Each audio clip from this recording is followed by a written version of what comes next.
অস্ট্রেলিয়ার জনপ্রিয় টি-20 tournament Big Bash league আন্তর্জাতিক তারকায় ঠাসা এই লিগের এবারের ড্রাফটে এবার বাংলাদেশের পতাকা ওড়াচ্ছেন 11 জন ক্রিকেটার। তালিকায় সবচেয়ে আলোচিত নাম রিশাদ হোসেন। লেগ স্পিনে প্রতিভার ঝলক দেখানো এই তরুণকে আগেই দলে নিয়েছিল হোবার্ট হারিকেন্স, কিন্তু বিগ ব্যাশের সূচি ও বিপিএল এর সংঘাতের কারণে সেই যাত্রা থেমে গিয়েছিল। এবার আবারও সুযোগ এসেছে। রিটেনশন তালিকায় রয়েছেন রিশাদ, চাইলে আগের দলই তাকে ধরে রাখতে পারে। এছাড়াও তালিকায় রয়েছেন বাংলাদেশের পেস সেনসেশন মুস্তাফিজুর রহমান। তাকে আলাদাভাবে হাইলাইট করেছে ক্রিকেট অস্ট্রেলিয়ার অফিসিয়াল ওয়েবসাইট।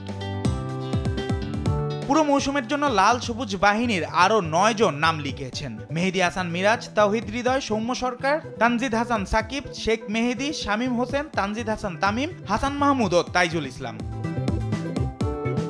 তবে একটা প্রশ্ন থেকেই যায়, বিপিএল ও বিগ ব্যাশের একই সময়সূচির কারণে এদের আদৌ দেখা যাবে তো মাঠে? এবারের ড্রাফটে নাম জমা দিয়েছেন 30 দেশের 600-এরও বেশি পুরুষ ক্রিকেটার। আছেন ইংল্যান্ডের জেমস অ্যান্ডারসনও 11 বছর পর ফেরার বার্তা দিয়ে। পাকিস্তান থেকেও আছেন শাহিন আফ্রিদি, শাদাব খান, রিজওয়ান, হারিস রৌফের মতো তারকারা। বাংলাদেশের ক্রিকেটারদের জন্য এটা শুধু বিদেশি লিগে খেলার সুযোগ নয়, এটা তাদের নিজেদের আন্তর্জাতিক মঞ্চে প্রমাণ করার জায়গা। আর ক্রিকেট ভক্তদের জন্য এটা গর্বের, এটা আশার এক নতুন গল্প। জুবায়ের নূর, স্পোর্টস ডেস্ক, দেশ টিভি।